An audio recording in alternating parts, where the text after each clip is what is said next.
Hey, what is going on, guys? Bruin Steel here, and welcome back to another WWE broadcast. I'm your host, Bruin Steel, and today I am recapping the Friday Night Smackdown episode that took place on August 30th, 2024, and it is a taped show live from Berlin, Germany, where you can check out Bash in Berlin, which is tomorrow at 12:30 p.m. Eastern Time.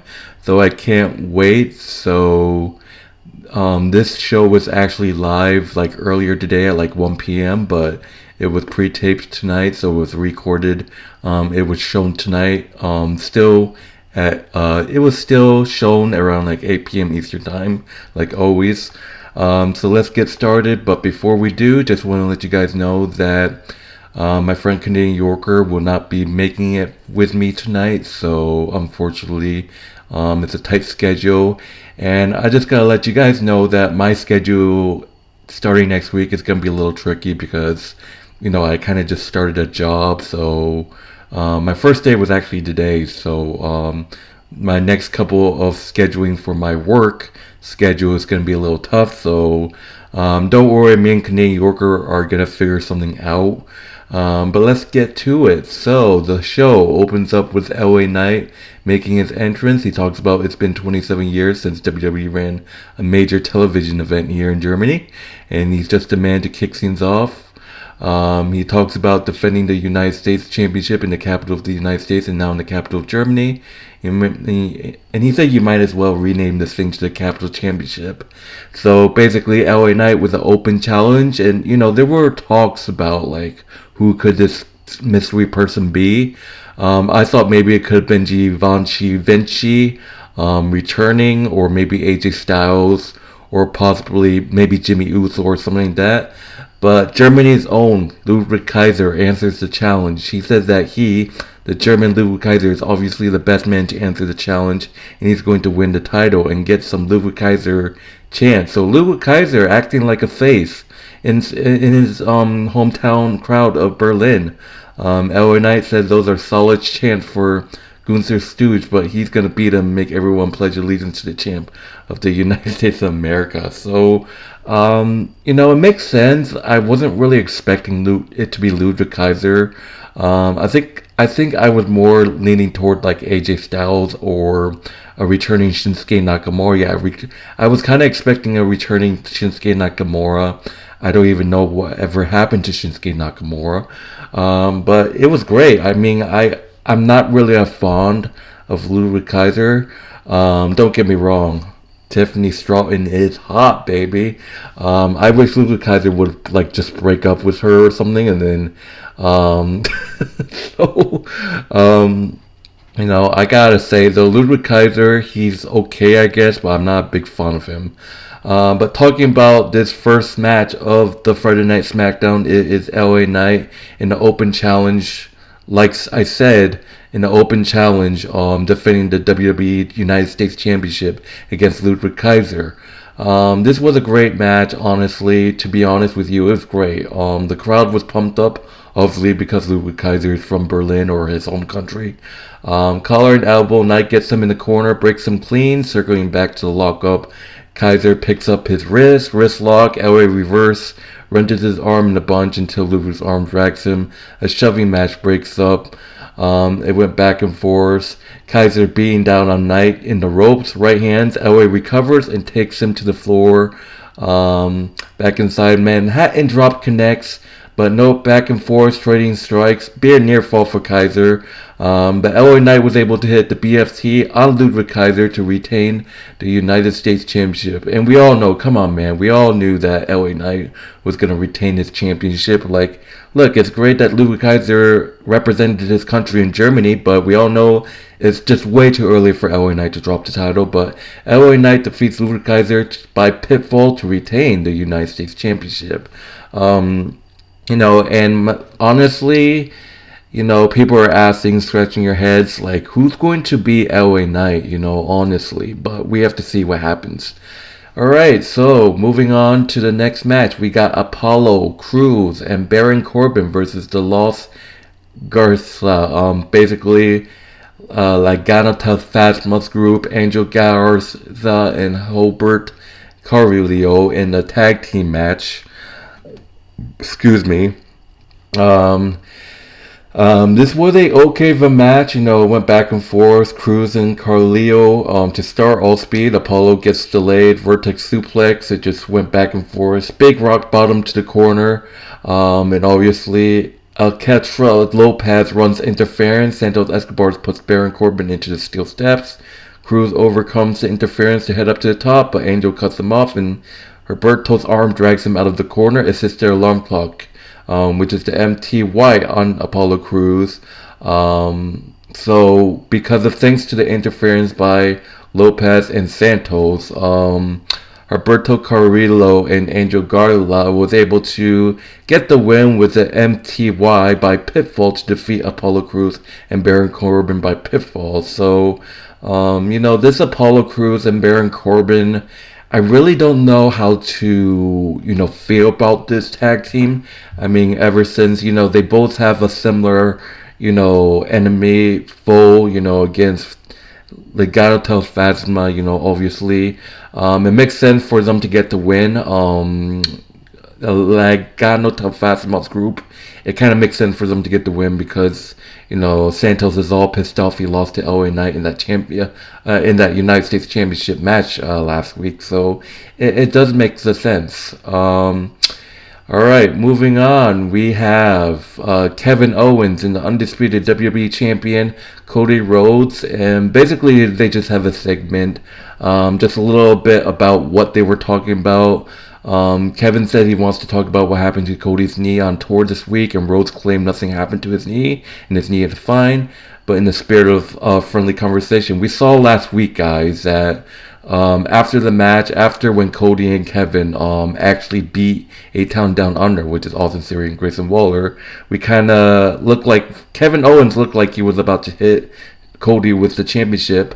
And Cody said he's not accusing Owens, but he brought up this own track record, and he has to ask. Kevin says, like he said last week, all those guys he turned on deserved it, except for Kofi. Once again, he's so sorry that they had it coming, but two of them had never had that kind of relation even before they met. And then basically, they talk about 2015 to 16. He went out into the road and walked in a lot of rooms KO had been in, ran with people he ran with, and he thinks he gets too much credit. Owen said that's really nice, but he doesn't know how to react to it. He said he'll never hit Cody with a cheap shot because of his knee and what happened to him early. He knows he's hurt because every night after the shows he gets the message from people saying, hey, Cody's limping real bad, he's staying in the training room for an hour of the show, etc. He said, so if he's not coming in at 100%, Rhodes said this is pure sabotage, and does he still think he doesn't deserve this match?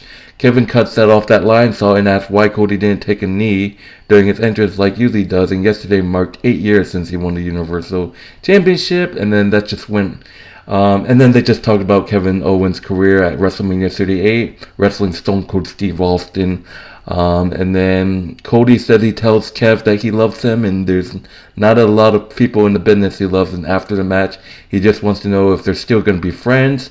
KO gets emotional and throws the mic away before whispering in Cody's ear and leaving. So, really, like I said, I don't want to talk too much about it, but really intense moment, and all I can say is, Cody, you're getting turned on, like, holy shit, there's so many indications that Kevin Owens is gonna literally turn on Cody Rhodes tomorrow afternoon. So we have to see what happens, but I feel like Kevin Owens is gonna turn on Cody. If Kevin Owens doesn't turn on Cody, I'll be definitely surprised.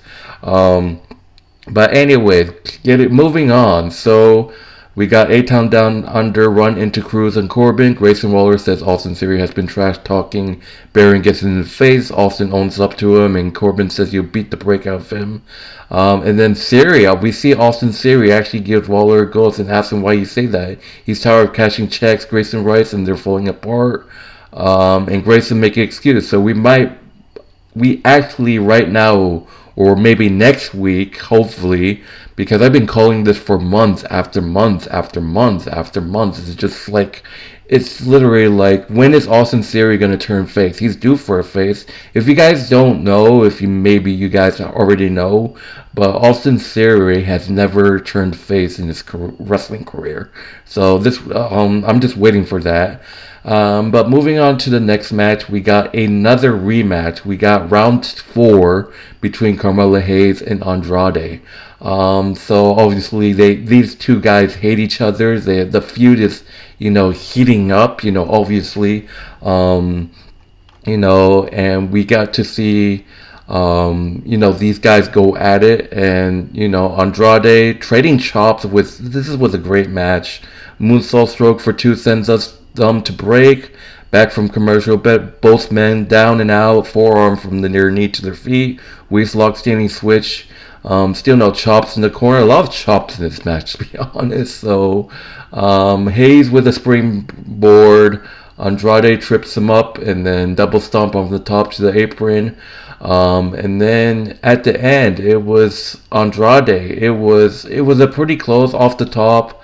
Carmelo Hayes with nothing but net on the top rope to Andrade. Carmelo Hayes defeats Andrade in this best out of. I hopefully they face off against like literally one more because it's tied 2-2. These guys have faced each other 4 goddamn times. Like holy shit, they gotta have like maybe some sort of special match at like Bad Blood. That's gotta be like the finale. That would be unbelievable.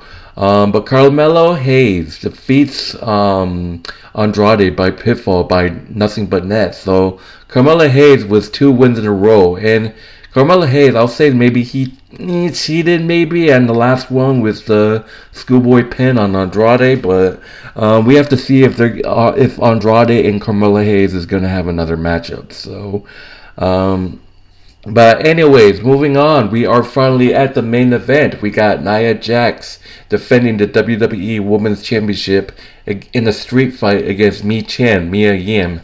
So this was a great match. Mia Yim whopping Jack with the candlesticks to start. Nia takes it away and pokes her with it. Mia ducks and dodges and put her into the ring post. Michin has a candlestick again, shot in the ropes, followed by a Tyraius through the ropes, cover for 2. Yin goes get the table, but Jax cuts her off with a candlestick. Champion returns to the table to under the ring, and Michin cuts her off with a boot and follows it with a kick. Back after the table, Michin with the candlestick shots, but Jax swatted her away with a backflip and falls with a rock bottom on the apron. Nia Jax setting up the table up and leaning it in the corner now.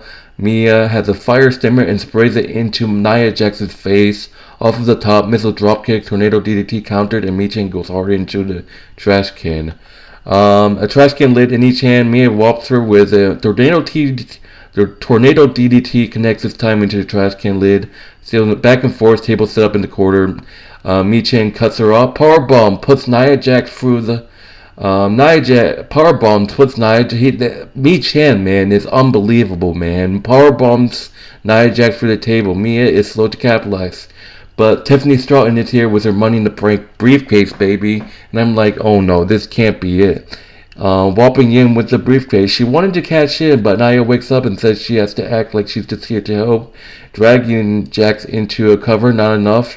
Stratton goes up top. Bayley is here. So we haven't seen Bayley since she lost the championship to Nia Jax at SummerSlam. So I was wondering when Bayley was going to return. Maybe Bayley is going to get a rematch against Nia. Maybe. I imagine Bayley wants a rematch against Nia. Maybe. I don't know. And Bayley drops Stratton with the lateral and chases her to the floor and brawls with her in the crowd.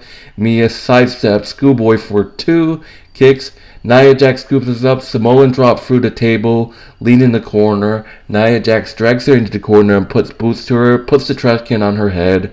Nia Jax with the Basslin drop on Michin to win, retaining the WWE Women's Championship. So Nia Jax with a huge win over Michin to retain her WWE Women's Championship. And post-match, we see Nia Jax is still angry and throwing stuff at and beats Michin with a candlestick. So obviously, so that's pretty much the show, guys. Wow, what a show! In terms of grading, I give this show a minus. I really liked the show, despite being it pre-taped, or taped earlier. But anyways, that would do it, guys. Thank you guys for watching. My name is Bruno Still. If you haven't done so, like, subscribe, check out Canadian Yorker's channel. YouTube link will be in the description, as well as their WWE Wrestling Bros channel. That YouTube link will also be in the description as well. And if you guys want to do so, check out Bash in Berlin, which is premiering, well, not premiering, but it will be starting at 1 p.m. I think 12:30 p.m. is the pre-show, so it's like the interviews with Big E and stuff like that. And then 1 p.m. Eastern Time is when Bash in Berlin starts tomorrow. I'll definitely stream it. So that's pretty much will do it, guys. Thank you guys for watching. I hope you guys enjoy the rest of your night. My name is Brunsdale, and hopefully this Sunday night, me and Canadian Yorker will be on to do our Bash in Berlin recap video, like always when we do our pay-per-view recap. So, but anyways, once again, my name is Brunsdale. Excuse me. Thank you guys so much for watching. Enjoy the rest of your night. And I will see you guys later. Peace.